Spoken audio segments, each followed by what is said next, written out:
Oke, assalamualaikum warahmatullahi wabarakatuh. Selamat pagi, teman-teman. Hari ini saya mau menyampaikan dua materi lagi yang kemarin belum saya sampaikan di kelas. Hari ini saya akan membahas tentang brand equity atau ekuisitas merek sama pengemasan. Oke, kita langsung aja ya. Oke, yang pertama brand ekuisitas atau bagaimana kita meningkatkan ekuisitas merek. Ada tiga hal dari ekuisitas merek ini, tiga langkah utama. Ini adalah langkah awal membentuk ekuisitas merek. Yang pertama, ekuisitas merek itu dapat dicapai dengan menetapkan identitas yang positif atas brand kita atau produk kita atau brand yang ingin kita bangun. Bagaimana merek itu dicitrakan positif atau dibangun positif dulu. Kegunaannya bisa dilihat dari kegunaannya, manfaatnya, atau citra merek itu sendiri. Nah, itu semua sudah kita bahas di fitur-fitur Komstar ya. Kemudian juga yang tak kalah pentingnya adalah program Markom.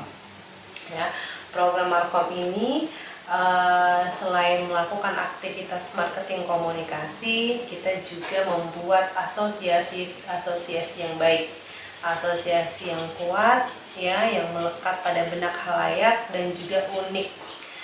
Dan yang harus kalian ingat, yang paling penting adalah konsistensi ya. Jadi brand itu jangan berubah-berubah asosiasinya. Misalnya kayu putih caplang diasosiasikan sebagai kayu putih, minyak kayu putih untuk kesehatannya. Kayu putih kan selalu diasosiasikan untuk kesehatan, untuk kembung, misalnya untuk masuk angin dan lain-lain.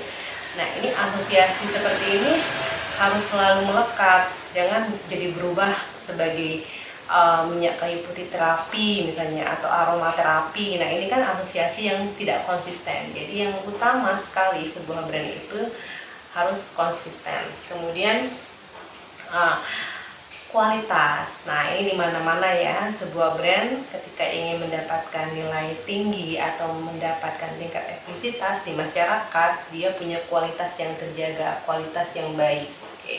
Oke, yang slide ketiga, saya kasih contoh yang pernah saya kasih contoh di awal ya, ekuisitas brand yang sampai saat ini untuk kategori minuman berkarbonasi masih pada peringkat 1 adalah Coca-Cola. Ini kan di awal sudah saya kasih tahu ya, sudah saya bahkan videonya juga sudah pernah saya sharing ke kalian.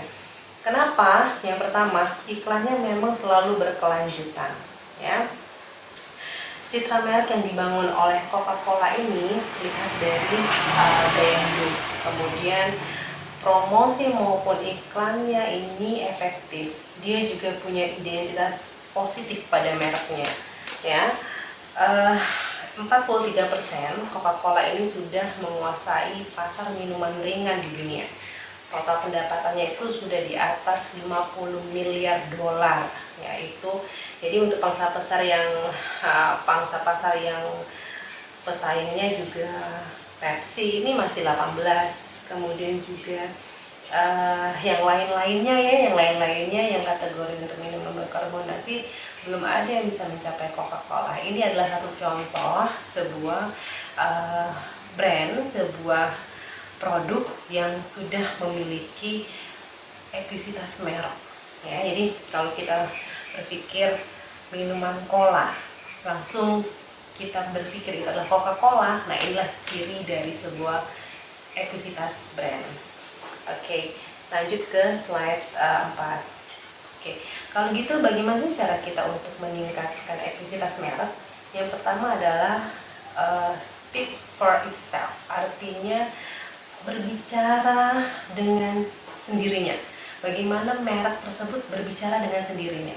Karena ingat ya, brand itu bukan di produknya, brand itu ada di benak masyarakat itu sendiri gitu ya. Jadi ketika kalian memikirkan sebuah minuman, terus di benak kalian adalah Coca-Cola, itulah brand. Kemudian kita berpikir tentang obat sakit kepala, di benak kalian langsung bodrek, itulah brand gitu. Jadi yang menciptakan brand memang sebetulnya adalah produsen ya, tapi brand itu, citra brand itu ada di benak masing-masing konsumen. Yang pertama adalah itu salah satu cara awal kita membangun sebuah brand, bagaimana brand itu berbicara dengan sendirinya gitu ya. caranya seperti apa? Tunjukkan kualitasnya, ya. Kemudian apa nih sifat yang diinginkan dari sebuah brand? Ya, sifat apa nih yang diinginkan dari sebuah brand? Sifat keunikannya, sifat dari sisi manfaatnya, atau lain-lain? Sifat dari gaya hidupnya atau citra dari produk tersebut? Nah, ini apa yang diinginkan? Kemudian sesuai nggak dengan gunanya, gitu ya. Oke, kemudian pada slide kelima, yang harus kita lakukan juga untuk membangun brand adalah dengan pembuatan pesan-pesan yang menarik. Ya, bagaimana membuat pesan yang menarik? Asosiasi yang positif, gitu. Nah, asosiasi yang positif ini contoh ya, saya nggak contohin produk terus ya, produk barang terus. Ini contohnya adalah sebuah tempat. Kalau kalian dengar Jogja, pasti dalam benak kalian adalah Never Ending Asia. Itu adalah brand. Tapi asosiasi dari Jogja apa? Kota pelajar. Nah, ini kan asosiasinya adalah hal-hal yang positif, ya. Kemudian jejak klaim.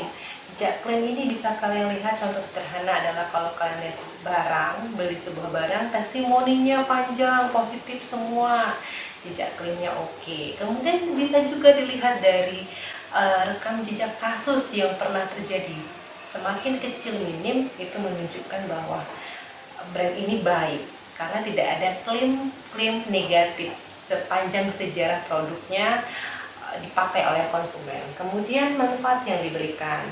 Lalu bagaimana membuat pesan-pesan yang menarik itu adalah harus kreatif, sudah pasti ya, menarik perhatian dan percaya. Karena kenapa? Brand itu adalah sesuatu janji. Jadi janji itu harus mudah diingat dan terpercaya. Yang ketiga, bagaimana membuat sebuah brand adalah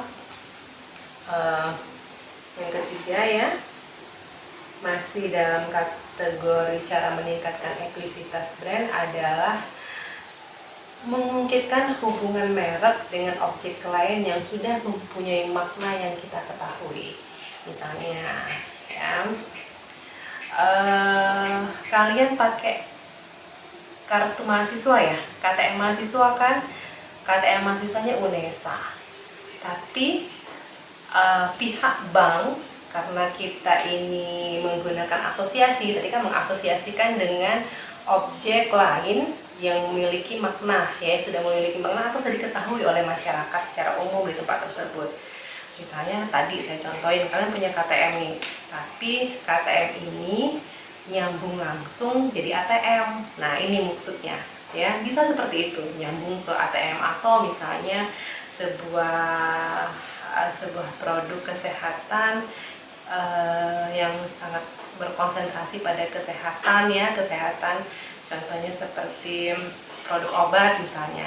Mereka mengasosiasikan atau mereka menempelkan diri mereka pada kegiatan-kegiatan pada hari AIDS misalnya, atau pekan olahraga misalnya. Nah, ini juga bisa kita lakukan untuk meningkatkan ekuisitas brand, dan itu banyak sekali sudah dilakukan oleh beberapa brand-brand ya yang saat ini sudah terkemuka. Atau yang saya contohkan tadi, misalnya KTM, tapi juga itu dibuat sebagai ATM pada berlisensi bank tertentu. Nah, ini yang disebut sebagai co-branding ya. Jadi dia menggunakan objek lain yang sudah mempunyai makna atau sudah diketahui gitu. Kemudian cara meningkatkan ekuisitas brand bisa menggunakan cara endorser. Nah, ini sekarang ya sudah mulai marak sekali. Endorser ini mungkin maraknya baru-baru ini, tapi sebetulnya sudah sangat lama ini digunakan. Hanya saja sekarang itu menjadi sangat lumrah. Siapapun bisa menjadi endorser, ya, siapapun bisa menjadi endorser sejauh dia itu pada kategori tertentu. Kalau dulu kan endorser itu hanya artis, orang-orang terkenal. Kalau sekarang influencer bisa, YouTuber bisa, gitu ya, dalam kategori tertentu. Kapan dia dipakai endorser influencer? Mungkin dilihat dari jumlah followernya atau lain-lainnya. Jadi kategori itu ya, syarat ketentuannya itu ya, gitu. Jadi endorser ini juga menjadi salah satu cara bagaimana meningkatkan ekuisitas brand. Dulu sebuah brand menggunakan tokoh-tokoh yang terkenal di masyarakat atau tokoh-tokoh yang memiliki kontribusi besar pada masyarakat yang berjasa, ini menjadi endorse bagi produk mereka. Tapi sekarang kan sudah bisa siapapun ya, selebgram gitu ya, dan lain-lain bisa menjadi endorser sesuai dengan kategori yang diinginkan oleh produsennya. Oke, kemudian meningkatkan ekuisitas brand juga caranya adalah kita memberikan sponsor kepada kompetisi yang skalanya itu besar. Misalnya kompetisi sepak bola, World Cup, Piala Dunia ya, World Cup dan lain-lain. Kenapa? Karena memang kompetisi-kompetisi olahraga seperti ini menghadirkan banyak sekali perhatian dunia dan itu sangat efektif untuk meningkatkan ekuisitas brand kita. Kalian perhatikan aja deh, kalau misalnya ada entah itu turnamen, entah itu kayak World Cup tadi atau sepak bola dan lain Piala Dunia tadi ya. Nah, ini kadang kita lihat banyak sekali di situ sponsorship ya yang meramaikan juga, ternyata yang banyak sekali ya di situ brand-brand di lapangan tersebut. Itu menunjukkan bahwa mereka juga menggunakan kesempatan tersebut untuk meningkatkan ekuisitas brand mereka. Oke. Kemudian ekuisitas brand juga bisa kita tingkatkan dengan mengungkit melalui asosiasi-asosiasi tempat. Asosiasi-asosiasi tempat ini dikatakan cukup efektif. Misalnya beberapa produk selalu mengasosiasikan buatan Eropa, buatan Jepang, buatan dan lain-lain. Nah, ini juga cukup efektif. Ini juga salah satu cara untuk meningkatkan ekuisitas brand. Jadi mengasosiasikan pada tempat tertentu. Kemudian juga yang perlu kita perhatikan adalah apa sih manfaat dari ekuisitas merek. Ya, tadi kan setiap brand atau produk ini memang cita-citanya adalah sampai pada ekuisitas merek, dan bagaimana awal atau bagaimana tahapan ya, cara yang mereka gunakan sudah kita bahas tadi. Kemudian kita tanya ngapain sih mereka harus seperti itu? Ya karena memang manfaatnya yang pertama adalah loyalitas ya, loyalitas masyarakat untuk kembali menggunakan brand kita dan nilai kepercayaan yang tinggi ya.